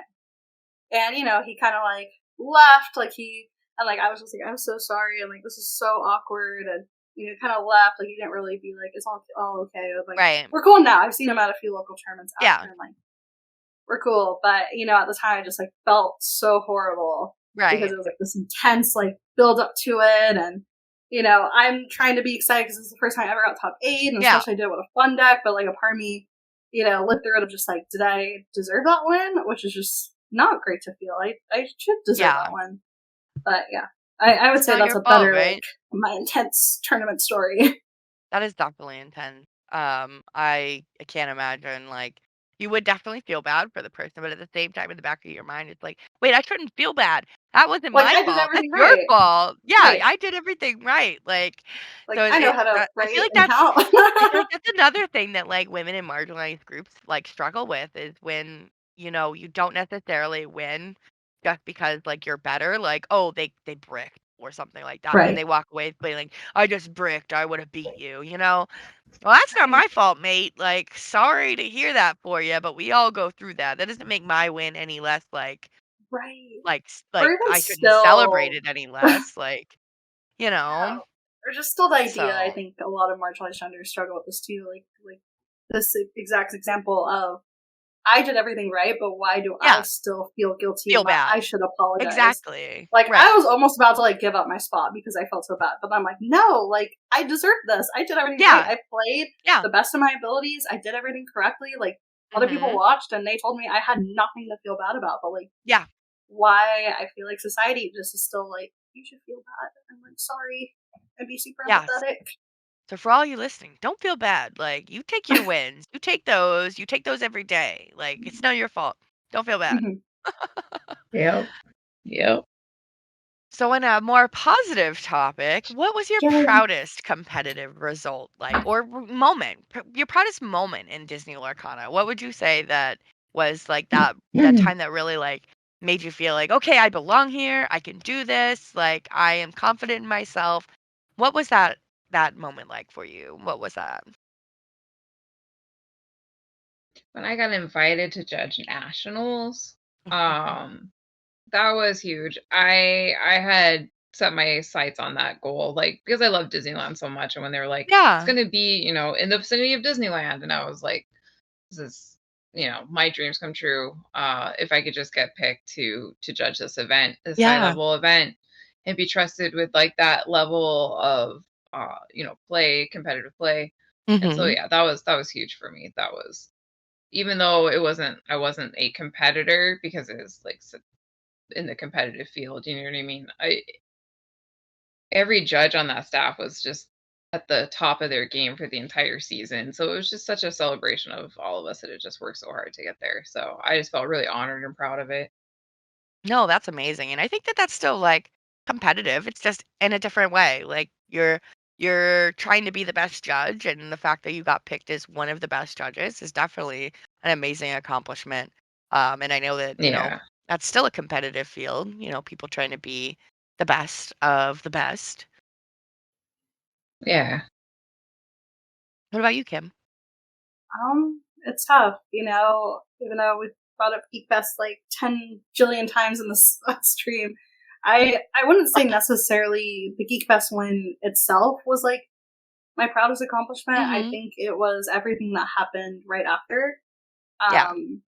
Because doing all those social media posts and documenting my like raw emotions with each round of like, this is how I'm feeling, and like the progression and then the finale of it, and you know, hitting that top 8 and getting the playmat, and I'm still like carrying that momentum because I had won a Winnabox, or I had topped really well at a Winnabox tournament prior, done Mhm. this, went super high. No, I like got a playmat for the first time ever in a set champs like just a few weeks after. It was like all this consistency in a short amount of time. and then it still is ongoing with like placing really well at set champs going forward. But that like short, like super consistent, very quickly, I think really cemented like, oh, like I am good at this game. It's again a little sad that it's like taken so many because something like maybe should have felt that way with the first one, but having that consistency, and I think especially my biggest accomplishment from that was being so thankful that I had started my content creator journey already at this point. Because people knew me and they were watching this journey and having so many messages afterwards that it's like, I saw you do this and I see that like you started literally from nothing. Like you didn't know how to play. You were just opening cards for fun.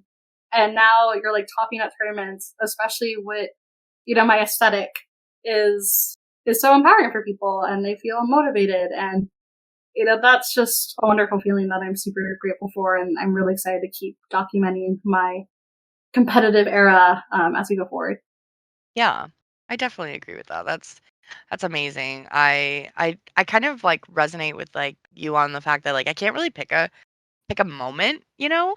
I've kind of struggled at least recently with like feeling like I'm still like good enough competitively just because I feel like I did really well in the first season of the DLCs where I was consistently, like I said, like kind of being on that bubble of like almost making day 2 kind of situation. Um, and I was doing really well at set champs and all of those like more competitive events. And this season, like I feel like I'm struggling a lot more. Like I can I got the Mulan and stuff, but like I was never at like a win and in situation. I would always lose a couple of early ones where it's just like, well, I'll just drop, I guess, because there's nothing else to play for. Because and like last season they only did the like entry tickets, like they didn't stack points like they did in the first season. So it's like, well, I'm just gonna go do side events or something like that. And them taking, no longer having the second place mat also kind of like plays a factor into like me not Gosh. like feeling as great about set champs because like I find myself frequently getting second place and I'm just like, Like I'm crashing out. okay. Yeah, yeah. Well, I feel like I didn't accomplish anything out of it, basically. Like I feel like, oh well, I should have done better. You know what I mean? Like, oh, if I could have just won one more. So like that celebration of like still getting second place at some of the events doesn't feel as much of an accomplishment. Um, I know Okay, that it but like is, and it's more of like a relatable. mindset. Yeah, I know, right? And I know that that's like such a common like complaint is like not having the second place map because second place feels just as good as eighth place, which doesn't feel good at all. But I would have rather saved 2 hours of my time most of the Right? time. Your mental Um, energy from competing. exactly, right. Oh, Like girl, let me tell you what happened with the it's Mulan situation hard. at Oh DLC no. Milwaukee, where so Missy and Shanadai were both like struggling because we had gotten like 2 wins pretty early in the day, and then Yeah. we don't know what happened, but like it just after like round 3, we both were just like losing nonstop, but we wanted the Mulan, Yeah. and so Right. her and I were like playing till literally the final round of Swiss of Day 1 to try to get the final, which luckily we did. Like happy story, happy Yeah. ending to the story. We did get it in that final round, but it was just like horrible. Like being like, if I want this prizing, I have to play, Right. win these 3 games. But like the fact, Yeah. like, and it's like not great for your confidence. Like No, it's the like the her and worst. I were literally like teary eyed on the brink of like, and we agreed to that. It's like if we lose this final round of Swiss and like got stuck at 2 wins, like we both are gonna feel horrible. Yeah. Yeah, I definitely agree that it's kind of more of a struggle. Like what our teammate Kirsten, she had the exact same experience in Milwaukee where she was like on the struggle bus all day. Like the variance was just not there for her. Like she's a good player. She's great. She literally But went on to make day it shows 2 at up. Richmond, which is great. Like she went from like barely being able to get a Mulan at Milwaukee and like literally being in tears, like questioning her ability to play the game to beating Thiago in her winning in Yeah, to make day 2. Like, it's just it's like crazy, like, the ups and downs of it, like, the right. variance between events, like, it's even if you're losing, you still have to remember that you're good at this game. Like, Mhm. there are so many things that can stack against you, especially at those bigger events, that you have to look at it at, like, a bigger picture, like, outside of the box, because it's not just the way you play, it's everything else, you know? There's a lot of, like, weird decks that you could go against. There's, like, you could think, "Okay, well, a lot of people are gonna play X deck," and then they bring Y deck, and then you're, like, super thrown off because, like, it's not what you expect, or the variance just isn't with you, and you lose every single dice roll. Like, those things happen a lot of times. So, like, I Your know, deck just isn't decking, and you your just deck just doesn't brick. deck and you yeah, exactly, like, You your don't opponent find finds all like 4 docks and you don't find a 1-drop any of your games, or you can't find ramp and you're just it's screwed, hard you out know? here. Like, it's definitely hard out here, so, like, you gotta take your wins and you gotta be excited about them, and when you lose, don't be hard on yourself, because I feel like that's something that, like, a lot of us struggle with, is questioning our ability and our skills when we don't, do as well as we expect or as well as we know we can do. But you're still in it to win it. Like, you just gotta Mhm. lock in, gotta get in the dojo, like JDZ says. But don't get down on yourself. That's like the biggest takeaway, in my opinion, is like, find yourself a good group of people that you're going with to these big events, or have somebody on standby who you're friends with that can hype you up, because, like, they know you better than you think, probably. So when you get in your own head, you kind of think a little wonky. So you gotta have somebody to talk you off that ledge. That's all I'm saying. So don't talk to people who are also struggling with 2 wins to get them 1. Got it. No, I think that that's still good, because you're like, look, you're in the same boat as me. Like, it doesn't mean That's you're not both bad. You're just like, like, oh my goodness. All right, so we're getting kind of close to the end here, but we've got a couple of questions from our community. I like to call this a council of villainesses, kind of a play off of what we do in our weekly podcast. But we have a few questions from the community in our Discord. So, ROV Jimmy asks, what can the community do better at support and encouraging women to play in competitive events? Are there barriers that need addressing? Bathrooms, 100%. We need Bathrooms? better bathroom situations. To be fair, at least at, like, DLCs, I hear that the women's bathrooms are Oh always yeah, so much nicer than the men's. DLCs exclude that from that equation. But I'm gonna be real, at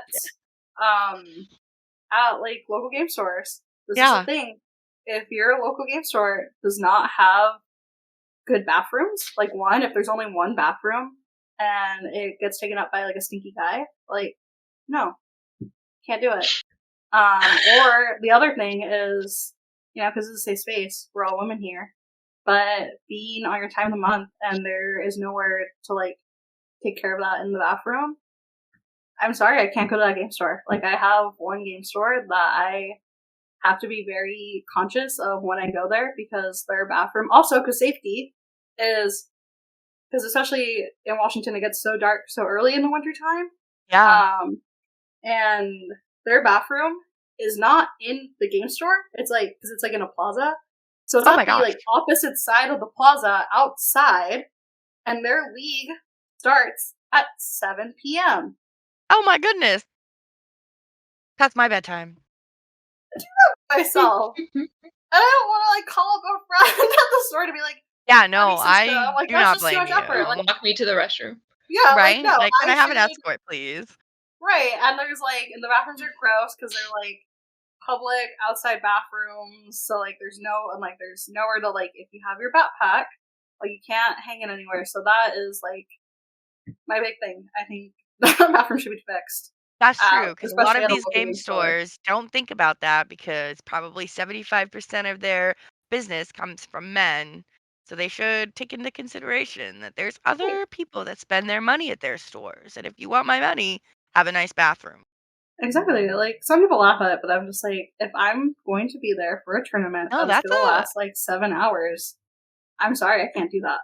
That's like, yeah, no, Yeah. that's totally a valid reason, and I wouldn't go there either if I had to walk halfway across the state to go to the bathroom that's what it feels like, in the yeah. dark. Right, or like they're parking, honestly, on the same note, like parking situation. There's another game store too that I have to be kind of like aware of because their parking lot is a walk. Like there's no parking really in front of the game store. So like I have to walk a block or two, and theirs is also like Friday night in the evening. And, you know, that one luckily is a little easier because like most people kind of park in the same area. But I still have to be mindful of like, ideally, I don't want to be walking by myself. If I'm going to go to this game store, so I have to make sure like there's someone who would be willing to walk with me to the parking. Right. So like those are just things I feel like a lot of males especially don't really think about. But like as a female, they don't have like, that you gotta problem. think about us all the time. Yeah. Sorry, I'm not getting kidnapped. Nope. Not today. Not today. Maybe tomorrow. Put in the calendar for next week. yeah, pencil it in. Something also I think that can be done that is very helpful. When I was at DLC in Milwaukee, I didn't judge. I played in Milwaukee, and then I judged in Richmond. But when I was a player in Milwaukee, I would notice that when I would be in a circle of people, they wouldn't engage in conversation with me. And I was just there, you know what I mean? And so when I was in a circle of people and there were gentlemen that were like actually talking to me and engaging with me the same way that they were with the rest of the group, that really went a long way to making me feel included. So that's definitely something you can do. It's just like, make sure that you're engaging with the marginalized genders that are in the circle so that they feel like they're a part of the conversation. Because a lot of times they're just standing around, you know what I mean? And nobody's really engaging with them. And then that makes you feel like, oh, I'm not a valued part of this conversation. Yeah, absolutely. And I know that you had kind of briefed on it earlier, but that whole like assumption that just because you're standing by another male doesn't mean you're their spouse, that kind of like really plays into this. Like, if you're in a group of people and you're all talking about like Lorcana, you could be talking about restaurants. I mean, it doesn't really matter. Like, include everybody in the conversation. Don't just like sit there and I'm going to talk to this person because you're probably just the girlfriend that nobody really wants to talk to. Like, we're all here. We're all people. We got our own opinions. We say good things. You got to listen to us though, you know. Let us talk. Engage with us. Yeah. We're probably more fun to talk to, let's be honest. Like, I like to think I'm funnier. Just saying. But I know that we had talked about, you know, just Lorcana being really diverse with the amount of people and like marginalized genders and women and kids and all of that.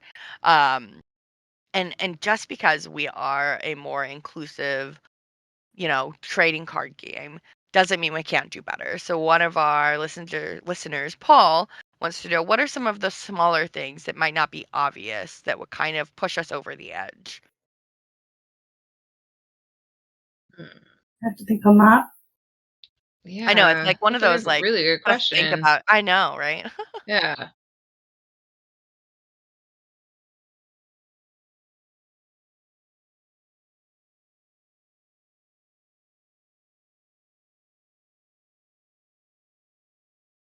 Yeah, Well, it he really really is did like kick the not. stinker. Yeah. It's not underestimating your opponent. Like I think that's been a huge theme for all three of us this entire time, is that we're always like underestimated by the people that we're playing. And yeah, like I can't count the amount of times I'm asked, is this your first TCG? Did your boyfriend, husband, partner make that deck for you? Or like these like random assumptions that I somehow am not standing on my own 2 feet. And I think what's funny is like a lot of the times I'm the one giving lists to my partner. I'm the one like helping them with this stuff because I'm more involved. And so it's just a little like they would say like a microaggression, right? But like this idea of like thinking that just based on my appearance, you've made this assumption already that I am not as skilled as you are or have as much time in this field as you, Mm-hmm. which could very well be true. However, it's true because you've made it unwelcoming to join the community, so it's been hard to get that same amount of mileage, to be clear. But for a lot of people, they have been, a part of this for a very long time, are very skilled, have played a lot of very different games since they were children. And so I feel like, it's an incorrect assumption to make. You literally never know what you're sitting across from. Like, it could be the manager of a highly competitive team that you wish you were on. You know what I mean? So yeah, it's very interesting. You never know. Yeah. I would say kind of touching on the same idea, but people being more aware of like how they speak and like how they present things. Like something I struggle with is kind of the tone where I think people have good intentions, but it is unfortunate that like words of encouragement is very important. I've had people that are like, wow, like it's so awesome to see that like you've improved, and like that's amazing to hear. Mm-hmm. But I think there's also a level of understanding too. It's like I can see people's intent of like they're trying to be encouraging and supportive, but it's almost like detrimental in that same idea that Sarah was going into, where it feels almost like condescending or like a microaggression in a way. Yeah. Where they're like, wow, like you're doing so great for your first TCG, or like I'm so shocked that you were able to like pilot this deck. Like things like that, or when I talk about like certain ideas, because like I've gotten so deep into like the competitive era and trying to like figure out lines, and that also comes with trying to be a little innovative with like ideas that I have, and not necessarily like trying to push myself to not net deck recently, and so that's led to like some pretty fun ideas I'm testing out. And people like, I'll play these fun ideas. I'm not saying them because it's secret spice. I'm sorry, it's exclusive. But playing these cards and people being like, wow, like I'm so impressed that you came up with that. And it's like, I get they're trying to be in a complimental way, but it's also like it's not, because it comes off as like, oh, you don't think I'm capable. So I guess overall it's just like working on the verbiage if you are genuinely trying to be nice to someone, because you can just come off as condescending. I completely agree. And to build off of that too, a common thing that I run into is, even if I've won, like it's a best of 3, I've won 2-0'd, right? And I'm packing up my stuff, and then they start giving me tips. Yes. And start tutoring me on my own deck. Even if I lose, like please do not. Yeah, I'm like, sir, I know what I did wrong. It's a thing for you to say to me when I am advancing and you are not. But sure, you know what I mean?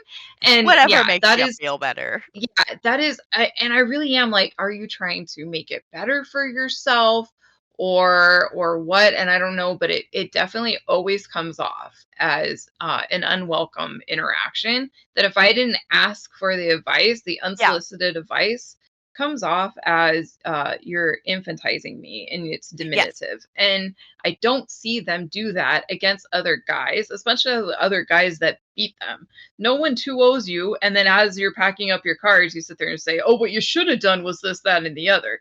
I don't understand. So, you know what I mean? That one play, that one time, that one thing you did, you should have done this other thing. And then I have to say, like, well, actually, I did it because I knew you had this, and I had counted this because I'm a card counter, and I know what you have in your hand, what you probably have in your deck, which you've already played here, the probability of what you're going to draw. And so I did this because I knew you were going to this, that, and the other. And guess what? That is what happened, because here's where we are, and I'm packing up to go on, and you're going to like drop. So, you know what I mean? See, it's got me heated. But it really is like, it probably comes off as like I don't know if they think they're doing us a favor or what, but it is, I don't need it. No, thank you. And I'm not hearing it, honestly. Yes. Unless I ask for advice, please don't give it. I will not listen to you. I promise. And I'm always really clear of like, hey, let me know, like, I'm trying this out, I'm doing this thing, and like I will communicate that I want the feedback. And if I haven't, it does not come across well. That's for sure. Exactly. Yeah, no, I completely agree. So it's all about like the way you phrase things, the way you have your tone. And I think that that's something that people often kind of don't think about. It's like a subconscious thing where they're just are shooting the shit with their guy friends, and it's just like that doesn't necessarily fly with everybody. Like you got to be a little more conscious of who you're talking to. Do you know them? You know what the vibe is. So yeah, just keeping in mind like not everybody takes the same compliment or feedback the same way. Um, so just kind of like being conscious of what you're saying to your fellow opponents is definitely something to look out for. So now, kind of tying into the last question and the last like segment that I've got, other than like the closing reflection, but this little thing that I want to do called pass the crown. Like we all wear crowns, all of us. What is one like female creator, competitive player, whoever? Who do you look up to kind of learn from, to emulate? Who do you admire and why? Do I have to only pick I'm one? gonna, That's hard. No, yeah, no, you that's what I was can like. ramble on if you'd No. like. I know it's hard to really just, like, pick one person, but, shout out to your special women in the Lorcana community. I'll do a rapid fire. I got Wow, three rapid that I'm like, fire. yeah, I've got three that I'm picturing right now, right off the top of my head. I'll do four actually. I'm feeling generous. Melissa / Miss Enchanted. She's very sweet. She makes me laugh all the time. Has like just creative skits, but also like they've been in their competitive era too. We like DM each other like checklist ideas, especially when we get to like set champ season. Like we're hyping each other up before and after the tournament. We're talking through. We'll call and like have a breakdown of like this is what we faced and like here's how we do. And like we recently started playtesting more, so she's amazing, awesome, love her. Nora from Lorcana or One More Lore. She Yes. like I was like, do you ever sleep? Is always like on top of it with the news, and she's I super sweet. know. We talk all the time. She is so supportive. Like whenever I post things that are a little bit more personal on my social media, like I remember vividly, she was one of the first people when I was like, I'm knowing about going to this like event by myself. Should I go? And she's like, yes, do it, live your life, and like gave this long explanation. And I was like, okay, yes, like girls, Yes, love ma'am. her. And then Jordan and Serafina from the NorCal community are so amazing. Jordan doesn't really do content creating, but they're super involved with what we talked about earlier, event organization, and they're part of Ink Play Pass, like a new Disney Lorcana team that Serafina's also on, and Serafina, or Lorcana as people know her online. They're both just an awesome duo that are on the team, and they kind of help like set up some coaching sessions with me with their team, and are really helping with that competitive era as well. And we talk pretty often, and I guess one more just because we talked about it earlier, but yeah, there's so many women, I just can't pick one. I feel bad. But don't feel bad. I'm sure that one of us will talk about more. But yeah, we've been talking so much more lately, and they're super sweet. And right away, like after their win, they're just like, I want to help so many more people, like top tournaments, like especially women. And I was like, I love this. I love this so much. And we're always talking about deck lists now. So Absolutely, I love that. The crown too. Yay! How All my about you, Sarah? tiaras. The tiaras. I love it. So one I'm gonna choose is like literally impossible to pick, but I one I'm know. gonna choose we haven't mentioned is Monica from Lorcana Duo. Mhm. In Milwaukee, oh my god, don't cry. I'm gonna cry even now. Like every round, like we were emotional support for each other, and yeah, and just like I was like standing there just like watching her at the end, and I would try to like stay back so like I'd be far away so she would like make her nervous, but at the same time I was like, oh my god, this is such a nail biter. But just to see her hold her own in that field was so inspiring that like, yeah, she deserves her crown. And yeah, yeah, that win was huge for the community. It really So was. yeah, gotta pass the crown there. And also Lorcana Fran. She Yay! is the Jane of all trades. I don't know if anyone is working harder in Lorcana than her. She's tournament organizing. She's running a business doing customized products. She's doing content creation. She's in emotional support for so many people that no one even knows. Like a lot of things that are happening, you wouldn't know that she's like basically behind it because she's pushing these people forward and like a foundation for them and doing so much just because she wants the community to succeed. And I think that she's kind of an unsung hero. I don't think we see enough about her. So I'm gonna throw her out there because she just does it with so much style and grace too that you're just like, I don't Mm-hmm. understand. I don't understand how you can look so good while you're doing it and just do literally all of the things. Did you guys know that she has a competitive team? No. Did you know How that did she has I two not know competitive that? teams? 2? Did you know she has No. two No. competitive teams? Exactly. So like it's just wild, Sheesh. like the amount of stuff that she is involved in. Like a lot of people just don't know because she just doesn't talk about it. She just doesn't, she just like gracefully does it and just like gets results and gets things done. And I'm just like, yeah, Yeah. that's the vibe. You know what I mean? I love it. And finally, obviously our queen bee, Rebecca Quest. I think she's doing such great things. I can't believe how proud I am of her. Like her going like internationally and doing this stuff like is wild to see her growth over time. And so I can't wait to see more from her. She's really inspirational, I think, to literally all of us. I mean, she goes without saying, but I feel like we have to mention it, right? Hey, she was gonna be mine if you guys didn't mention her. Cause she's like Yeah, one of yeah. the like main reasons why I got into content creation.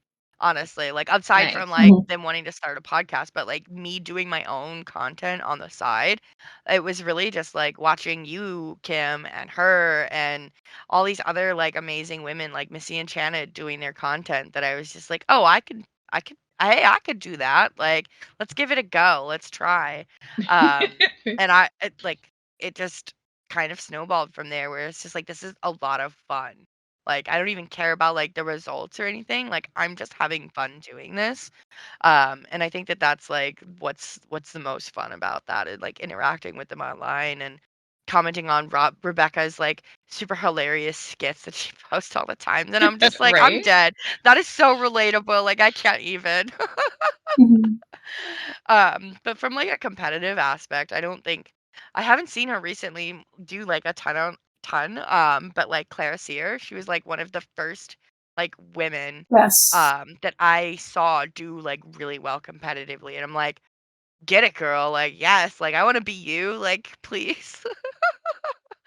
It was always amazing to like see her journey in the DLCs in the first season, and I know she's been on a lot of like other podcasts and like episodes and stuff.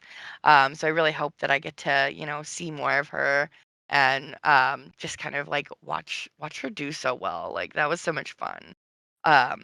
But trying to think if I feel like there was one other that I was like going to mention and now I can't remember because you took Rebecca there and then I just kind of rolled along Sorry. with that. Oh no, it's fine. She deserves all the credit that she can like get. Oh, Kimberly Ann. Gosh, yeah. Duh. With the Yes. Oh cosplay. Like yes. I adore her. Yeah. She's such a sweetheart and her Mhm. cosplays are amazing. Let's get like I love watching So her like good. post like the like creation of her work. It's so much fun and I know that like she's inspired a lot of other people to like get into content and well, not content but like cosplay at DLCs.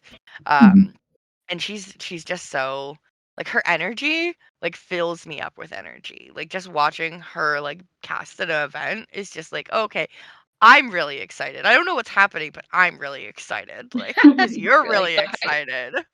I love it. Yes. Awesome. Well, for like a closing reflection, what would International Women's Day mean to you guys in gaming if you could put that into like words? I know it's another like Feel thinker. Yeah.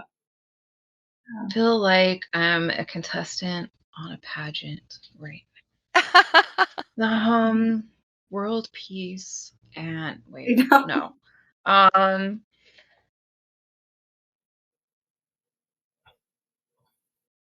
It's hard. I just want to see growth. You know what I mean? Yeah. So I feel for me, it means growth. It means looking towards the future and growing on what we have. You know what I mean? I think to kind of like segue into that, because I think that that's a really good talking point, is you had mentioned like Riftbound. So we're all Disney Lorcana girlies, but when you mentioned like, oh, there's so many women that went from Lorcana to Riftbound, like I want them to stay in Lorcana, but like I also love it for them that they're branching out because in like 20 years time, when we're on set 52 of Disney Lorcana, I want all of those other girlies to be dominating Magic. Like I want a diverse like 50-50 in the entire industry. Like it shouldn't be that just Disney Lorcana is this diverse. We should have this diversity everywhere. And if Yeah. people just kind of like be a little more accepting and more, like open to like welcoming new players, it would probably be a lot different. But because Disney Lorcana is so new, because of the franchises, but because of that is just Disney, we kind of like have that easy door. So I'm hoping that with Disney Lorcana being a thing, that like I said, like the Dana Fishers, we won't just have Dana Fisher being a Magic player. We're gonna have like 50 other young girls that are like in those tournaments beating these like 50-year-old men who've been playing since they were 5. Yeah. I Yeah. hope to see that one day. So, Yeah. After some thinking, I would say my answer is what what does it mean to me, especially in gaming, but I think in general, is support. I feel like it's very easy to feel like you're by yourself. And especially when you are shut out from, locally those group conversations or those competitive talks or feeling like you're by yourself at these events. It's sometimes easy to forget that other people feel alone too. And mhm. even online, it's just hard. And so I hope that, especially with this episode, there's a lot more realization that like all of us kind of feel this way to some degree, and Yes. we can all support each other. Like especially being in the Disney Lorcana community, especially in all the girly pop circles that I'm in, there's been so much like support that's been fostered. The amount of friends that I've made that are, even if I'm by myself at a local tournament, like I can post online and I know that I will have like 20 plus cheerleaders for me in chat Mhm. ready to be like, you got this. And, even posting, starting the competitive era again and being vocal about it is already so much outpour of people wanting to be like, let's play test together. Let's do so much work. So I think that is really, like, if I had to say like a word, just like support and that general act of like kindness and love and just wanting to support each other, because if we do support each other, that's how we can see more success and growth in not just the gaming industry, but just overall in all like Everywhere. industries. Yeah. Yeah. The Doesn't true have to world be peace games. answer. Just, love and support each other no matter what you're doing, whether it be at your job or the trading card game or somebody you see at the grocery store. Like kindness goes a long way. And that's kind of really, really what matters at the end of the day is just be kind to your fellow humans. Mhm. All right. Well, thank you so much, ladies. This wraps up our very first villainous takeover. To every woman listening, whether you're grinding the top tables, brewing decks at home, running events, creating content, or just learning your first interactions, you belong here. The Lorcana community is better because you're in it. Thank you again to Kim and Sarah for joining me and sharing your stories, your insights, and your competitive fire tonight. And thank you to everybody celebrating the International Women's Day with us. If you've enjoyed this special episode, let us know your biggest takeaway. Shout out a woman in your community who inspires you, and keep building each other up. Whether it's at locals, at your championships, at the DLCs, and everywhere in between. I'm ROV Kirsten, and as always, stay villainous. We'll see you at the top tables.